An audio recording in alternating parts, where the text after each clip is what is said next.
সংসদে থেকে আইন পাস করে রাষ্ট্রপতি ঘোষণা করে দিবে, সেটা আইনে পরিণত করে দিবে। এই জুমার নামাজ থেকে শুরু করে আগামী দিন যতদিন পর্যন্ত রাষ্ট্রে ইসলাম থাকবে ততদিন পর্যন্ত কোনো ব্যক্তি নামাজ তরক করতে পারবে না। চ্যানেলটি সাবস্ক্রাইব করে আমাদের সঙ্গেই থাকুন। আমি গত জুমায় বলেছিলাম নামাজের আইন বেনামাজিও চাই যে পাশ হোক। সুবহানাল্লাহ বলবেন না? নামাজের আইন এটা বেনামাজিও চাই পাশ হোক। কে চায়? কেউ চাই না। মুসলমান যার হৃদয়ের ভিতরে একটু সরিষা দানা পরিমাণ ঈমান আছে সেও চায় সংসদে নামাজের আইন পাশ হোক। কিসের আইন পাশ হোক? নামাজের আইন পাশ হোক। এখন নামাজের আইন যদি সংসদে পাশ হয়, নামাজের সময় দোকানে বসে থাকার সুযোগ আছে? আপনি দোকান খুলে রেখে আসলেও আর কোনো সমস্যা নেই, কারণ নামাজ মানুষের চরিত্র গঠন করে। নামাজ মানুষের কি গঠন করে? চরিত্র গঠন করে। আমরা শুধু গল্পই শুনলাম যে সৌদি আরবে নাকি দোকান খোলা রেখেই মসজিদে চলে যায়। এটা কি বাস্তব? আমি দেখি নাই কোনো সময়। যারা গিয়েছেন তারা জানেন। তারা কেন যায়? তারা নামাজ দিয়ে সমাজকে পরিবর্তন করতে শিখিয়েছে। সুবহানাল্লাহ। কারণ নামাজি কোনোদিন চোর হতে পারে না। নামাজি কি হতে পারে না? চোর নামাজি হতে পারে। চোর নামাজি সাজতে পারে, কিন্তু নামাজি কোনোদিন চোর হতে পারে না। চোর নামাজি সাজতে পারে, এটা আমি গত জুমায় বলেছিলাম। কেমনে চোর নামাজি সাজে? চোর হলো নামাজি সাজে যখন মানুষের কাছে ভোট চাওয়ার সময় আসে, তখন গায়ে পাঞ্জাবি মাথায় টুপি থাকে। আর যখন ভোট চলে যায় তখন এতিমের এই উপজেলা পরিষদ ইউনিয়ন পরিষদের গম চাল ডাল যা কিছু আছে সব কিছু একটা অংশ চুরি করে খায়। কথা বলেন না কেন? তাহলে সেই চুরি করার জন্য নামাজি সেজেছিল।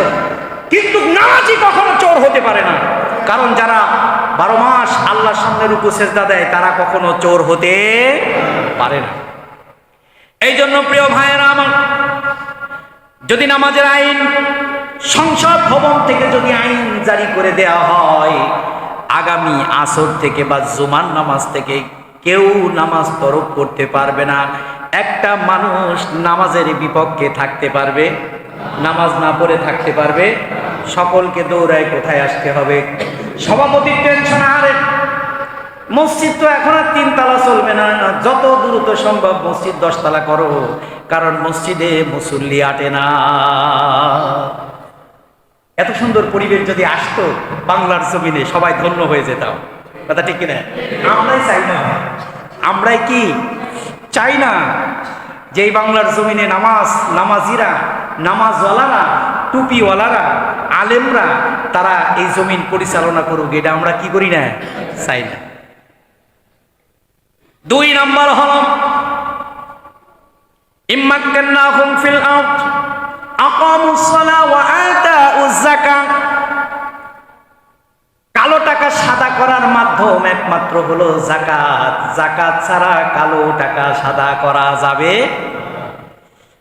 কারণ আপনি যদি যাকাত না দেন, আল্লাহর দরবারে আপনার সকল অর্থগুলো, টাকাগুলো কালো টাকা। আর এই কালো টাকাকে যদি হালাল করতে চান, সাদা করতে চান, যাকাতের অংশ গরিবের হক তাদেরকে বিলিয়ে দেন। যাকাত দাতা হলে পরে এত অর্থ ঘরে রাখে না, এত অর্থ হয় লকারে রাখে, না হলে ব্যাংকে রাখে। দেখেন না, আহারে আমার দেশের একজন সরকার প্রধান 800 কত ভরি স্বর্ণ। মানুষের কি এত স্বর্ণের দরকার আছে? 832 ভরি স্বর্ণ লকারের ভিতরে রেখেছে। এত স্বর্ণের দরকার কি আছে? এত স্বর্ণের দরকার নাই। এরকম কত 800 ভরি কত নেতা নেত্রীর আছে। ব্যাংকের কাছে রাখা হবে, লকারে রাখা হবে। ব্যাংক হিসাব করে রাখবে এই সম্পদটা কয় তারিখে রাখা হলো।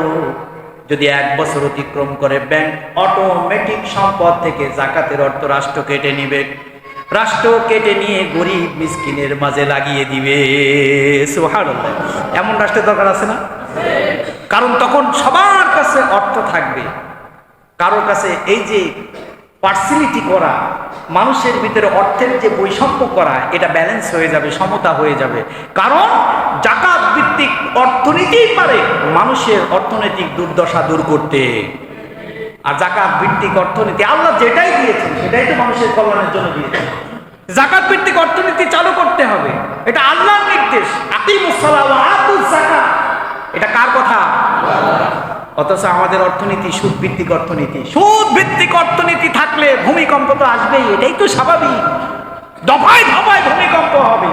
আর সুদ ভিত্তিক অর্থনীতি থাকলে অর্থ এক হাতে চলে যাবে, একচ্ছত্র একটা হাতে চলে যাবে। সকল ব্যাংকগুলো, তারা যখন ইসলামী রাষ্ট্র থাকবে, সকল ব্যাংকগুলো হবে জাকাত ভিত্তিক অর্থনীতি ব্যবস্থা, সুদ মুক্ত অর্থনীতি ব্যবস্থা।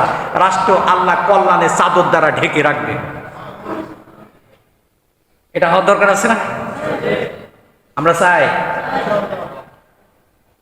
সুদের যে কত পেরা এই বাড়িওয়ালারা জানে, যারা বাড়ি করছে সুদের বারে টাকা নিয়ে 5টা 2টা 5টা 10টা ভাড়াটিয়া চলে গেলে রাতের ঘুম হারাম হয়ে যায়। মনে করেন যে ওই বেচারা দোতলায় কি সুন্দর বালাখানা নিয়ে থাকে, আপনি থাকেন নিচতলা, 3 তলা 4 তলায়, হে থাকে দোতলায়। কারণ এর উপরে উঠতেও কষ্ট, নিচে থাকলে মশার কামড়, সুবিধা মতো দোতলায় থাকে। মাইন্ড করেন না আমার কথা? কেউ মাইন্ড করছেন? বালাখানার ভিতরে থাকে, আরামে থাকে। আপনারা মনে করেন কি শান্তিতে আছে? 10টা রুম ফাঁকা হোক না, রাতের বেলা বালিশ গরম হয়ে যাবে ঘুম না পারতে পারতে, হবে কিনা? কারণ মাস শেষ হলে কি কিস্তি, মাস শেষ হলে কি কিস্তি, সুদ ভিত্তিক কিস্তি। আল্লাহ যেন আমার এই রাষ্ট্রকে সুদ মুক্ত জাকাত ভিত্তিক অর্থনীতি ব্যবস্থা চালু করে দেয়, আমিন। রাষ্ট্রের আরো 2টা দায়িত্ব আছে, যাদেরকে আমরা রাষ্ট্রে পাঠাবো। রাষ্ট্রে পাঠালাম, পাঠানোর পরে তাদের 4টা কর্মসূচি পালন করতে হবে। 2টা কর্মসূচি গেল। 1 নাম্বার, নামাজ প্রতিষ্ঠা করার সর্বপ্রথম আইন জারি করতে হবে। 2 নাম্বার, জাকাত ভিত্তিক অর্থনীতি চালু করতে হবে। 3 নাম্বার হলো আমারু বিল মারুফ ওয়া নাহয়ু আনিল মুনকার। সমাজের ভিতরে যত ভালো ভালো কাজ আছে, যত প্রচার প্রকাশনা আছে, সবগুলো ভালো কাজের জন্য প্রচার প্রকাশনা থাকবে। আর যত নর্তকীর যত শো আছে টিভিতে, সবগুলো বন্ধ করে দিতে হবে। ওয়া আমারু বিল মারুফ, টিভিগুলা খুললে ইসলামের কথা থাকবে। কিসের কথা? ইসলামের কথা থাকবে, কোরআনের কথা থাকবে। টিভিগুলো খুললেই হাদিসের কথা থাকবে। আর এখন টিভিগুলো খুললেই খালি নায়ক নায়িকার মমতাজের গান ছাড়া আর কিছুই নাই। আছে? ইসলামপন্থীরা যখন ক্ষমতায় যাবে, রাষ্ট্রের সর্বপ্রথম 4টা দায়িত্বের 3 নাম্বার হলো সৎ কাজের আদেশ করতে হবে বেশি বেশি। ওয়া আমারু বিল মারুফ ওয়া নাহয়ু আনিল মুনকার। 4 নম্বর কর্মসূচি হলো সমাজের ভিতরে যত খারাপ কাজ আছে, পয়সা কাজ আছে, এগুলা থেকে মানুষকে বিমুখ করতে হবে। প্রচারণা করে মানুষের ভিতরে দাওয়াতি কাজ করতে হবে, গ্রুপ ভিত্তিক দাওয়াতি কাজ করতে হবে, ব্যক্তিগত দাওয়াতি কাজ করতে হবে।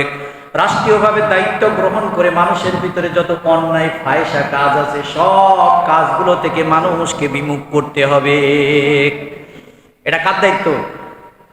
রাষ্ট্রের দায়িত্ব। কার দায়িত্ব? ইসলামপন্থীদের রাষ্ট্রের দায়িত্ব। তখন রাষ্ট্র হয়ে যাবে ওমরের রাষ্ট্র। কার রাষ্ট্র? ওমরের রাষ্ট্র। রাষ্ট্রপতি, হাহারে রাষ্ট্রপতি হা ভোট না ভোট নিয়ে কি চিন্তা! হা ভোট না ভোট না কইরা আলুওয়ালাদের দিকে দৃষ্টি দিতে বলেছেন। অথচ রাষ্ট্রের নেতা আসবে, এই জন্য বুলেট প্রুফ গাড়ি কেনার জন্য 70 কোটি টাকা লাগবে। কত কোটি? নেতা দেখতে হলে নেতা দেখো কোথায়। এক নেতা দিল্লি, আরেক নেতা লন্ডনে। নেতা দেখতে হলে দেখো করাইলবাসী, বস্তিবাসী আগুনে পুড়ে গেছে। রাতের আধারের সাথে সাথে ভাত নিয়ে, খাবার নিয়ে, চাদর নিয়ে, অর্থ নিয়ে, চিকিৎসা শাস্ত্র নিয়ে সাথে সাথে সেখানে হাজির হয়ে গেছে নেতা। নেতার থেকে শেখার আছে অনেক কিছু। এই সমস্ত নেতারাই তো ওমরের উত্তরসূরি। তাদের নিরাপত্তার দরকার হয় না, তাদের নিরাপত্তা লাগে না।